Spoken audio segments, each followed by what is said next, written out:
Raised beds have an advantage over in-ground beds in that they warm up faster in the spring and they stay warmer longer into the fall. So when your soil is still too frozen to plant some of your early crops in the ground, your raised beds will be thawing. If it's still too cold outside to plant your warm season crops in the ground, the soil in your raised beds can be up to 20 degrees warmer. So just that alone extends the amount of time you can grow crops outside. But if you want to extend your season by several weeks, especially in a cold climate with a short growing season, we're going to add a hoop house type cover to this bed. Now, that's not going to allow you to keep your tomato harvest going when it's still snowing outside, but it is going to allow you to grow cool season crops under cover in snow and frosts.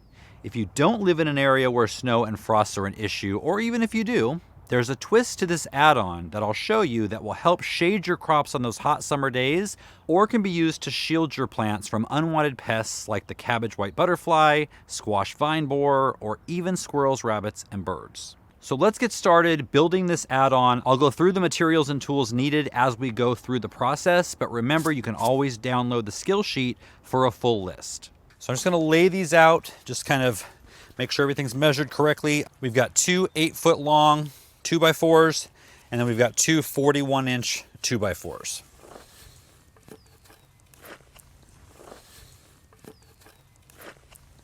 Now we're gonna pre-drill some holes for the screws to hold these together. We're gonna be using the 3-inch coated deck screws.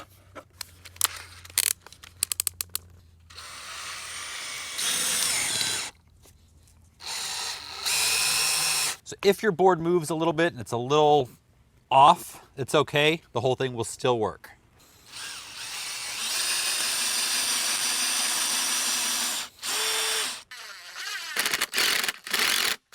If you're building it by yourself, especially, there's a couple of tips I can give you. You could build this entire structure on like a concrete slab, makes it a little bit easier to move around and more level, or get someone to help you. So we got the base for our hoop house done. The rest of it mostly is going to be made out of 1/2-inch PVC. And so there's several different little connectors that we're going to use. All of this can be downloaded on your skill sheet. I will talk you through it as we go, but you can get all the information there. So we've got 6 of the end caps for the 1/2-inch PVC. I'm just going to take my drill and drill a hole in the very bottom of each one.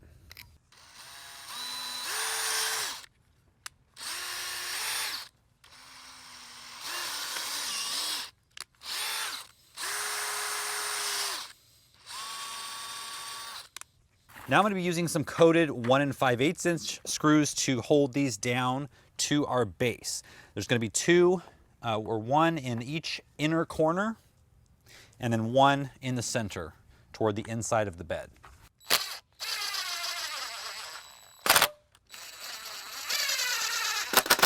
So between the 2 caps is 91 inches. So we're going to go 45.5, and that's going to be our center point.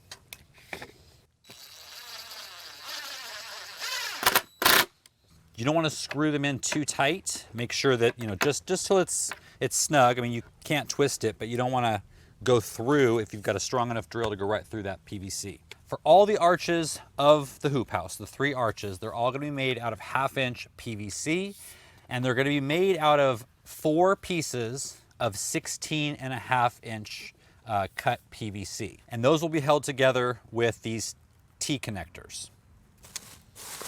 So let's go ahead and cut our 4 pieces first. And you can use a PVC cutter or you can use a hacksaw. Okay, now we're going to take 3 1/2-inch T's.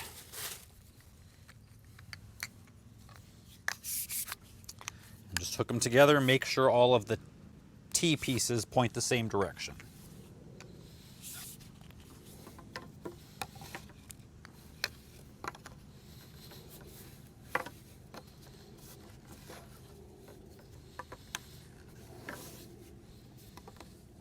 So we're just going to dry fit these together just like this.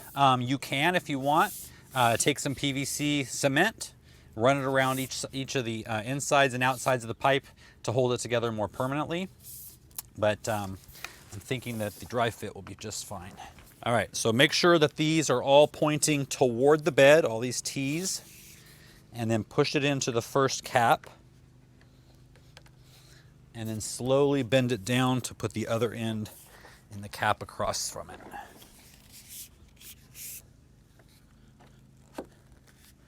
Just like that. Now we'll go do the other end.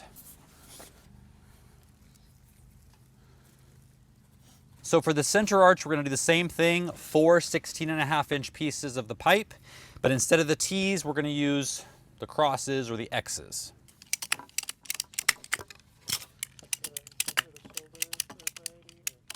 So now we're just going to put them together with the cross pieces of the X all facing the same direction. Make sure again that these are all facing both of the previous hoops.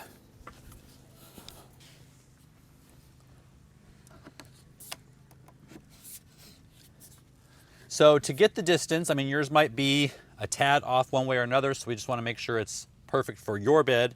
You want to measure down here at the base between the two arches. Up here, you know, it could be leaning one way or another and it might throw off your measurement, but down here it's pretty stable. So I've got 44.5 inches for mine. So I'm going to measure that piece. 3 of these extra pieces are going to be that same length.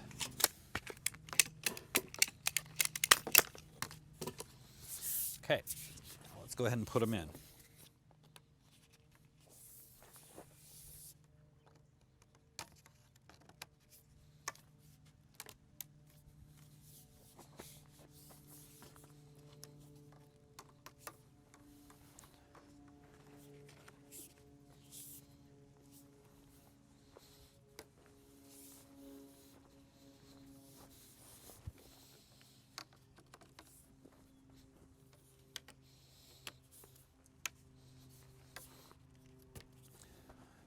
All right, that's the first half.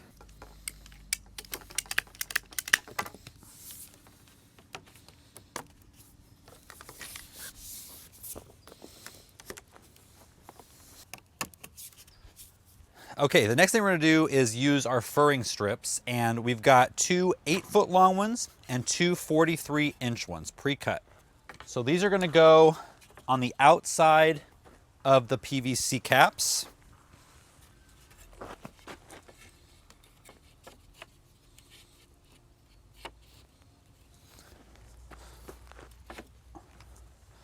All the way around.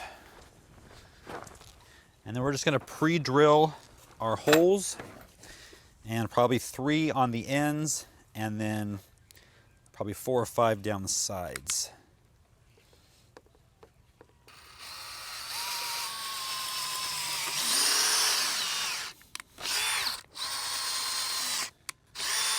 So I'm ending up pre-drilling 3 holes on the ends, and then a hole at each one of these arches, and then 1 in the middle of each of them.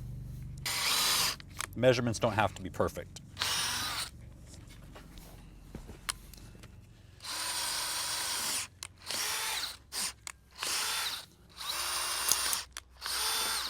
Now we're going to remove these, and it's going to be time to add the plastic covering. We'll put these back on in a little bit. We're going to be using a 6 mil plastic sheeting to cover our hoop house. This is a 10-foot by 25-foot roll. That's going to be more than enough for this. You'll probably be able to get 2 of these out of this roll. It doesn't have to be labeled hoop house or greenhouse plastic. Typically 6 mil is going to be strong enough for what you need.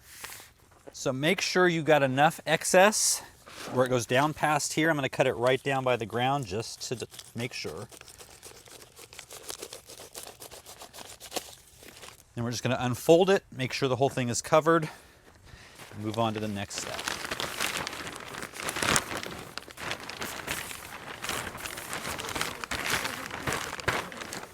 Match the seam in the middle up with this top PVC pipe just to make sure that you've got everything semi-square.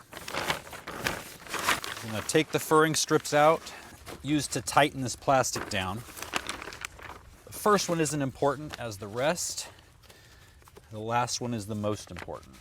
And we're going to use our 1 5/8 inch screws right through our pre-drilled holes. Make sure this furring strip is pushed up against the PVC.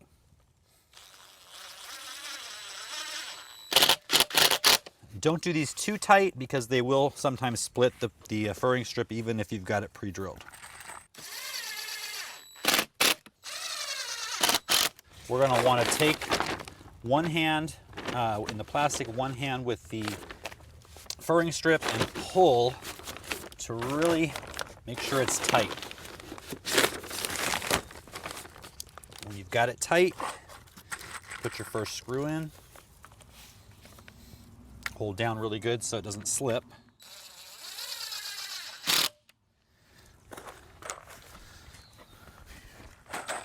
Okay, same here. Pull really tight.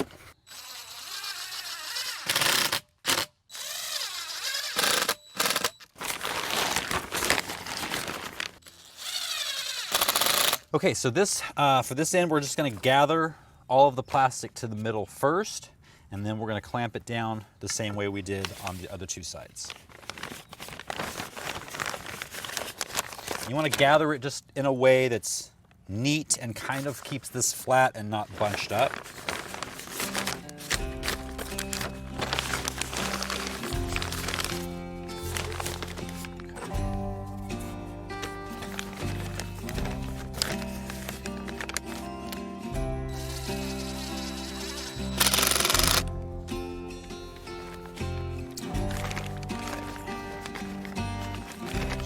Really tight. Okay.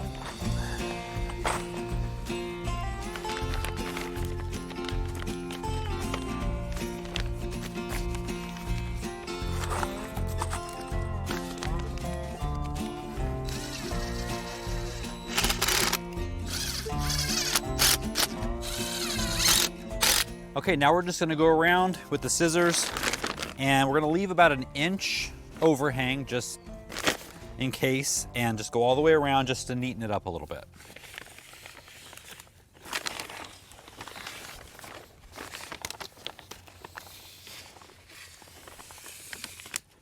Okay, we've got the plastic spread over and attached down. It's really tight.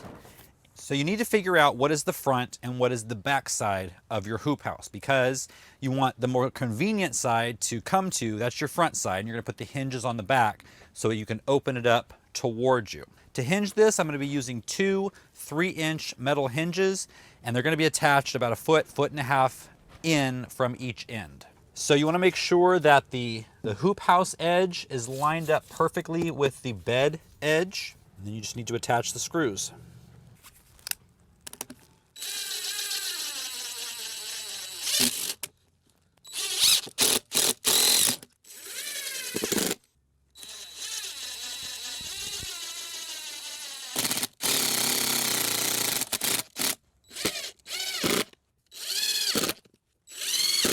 All right, so on the opposite side of the hinges, we're gonna, and this is optional, but we're gonna put a handle. Any kind of handle will work. And like I said, it's optional. If you wanna lift it, it's a little hard to get your fingers under sometimes, so just a cheap handle from Home Depot will work just fine.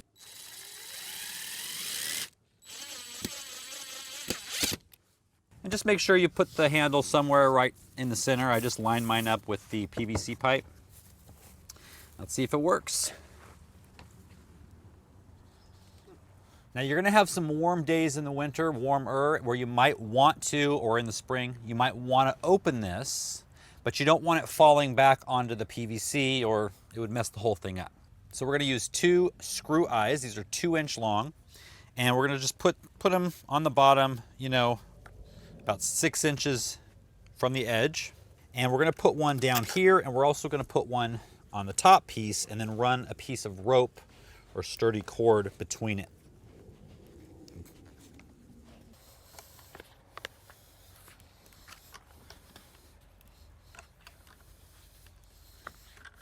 Maybe a few good knots.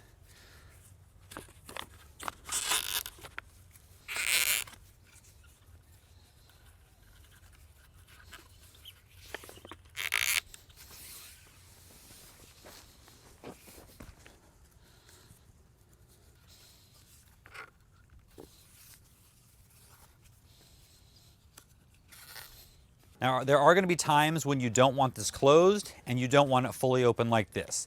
Even on some cold days, it can heat up in here more than you'd want, and so you want a way to vent it. It's pretty easy to do just using the weight of the cover itself. Just take a scrap piece of wood and just let that hold it open. You could put two if you want it to be a little more secure, but this is pretty good. All right, we've got this finished, and if you're in a cold winter climate, this can lengthen your season 6 to 8 weeks on either end of your warm season. Another thing is, before you even plant in here, you can have this on here, and the sun through this is going to heat up your soil in here much earlier, so you can get started a lot earlier in this raised bed than even in an uncovered raised bed. Now, if you're living in a mild winter climate like mine, and you're looking at this thinking, I don't think I need that.